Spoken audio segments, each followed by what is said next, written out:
In this new oneHOWTO video, we will learn one of the most beautiful moves, the camel.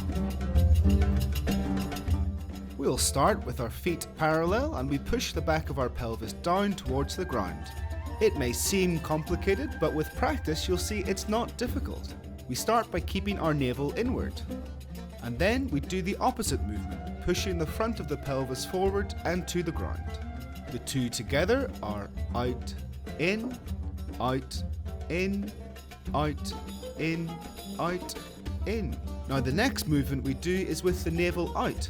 Keep the glutes strong and rigid, then we go front to back, front, back, front, back.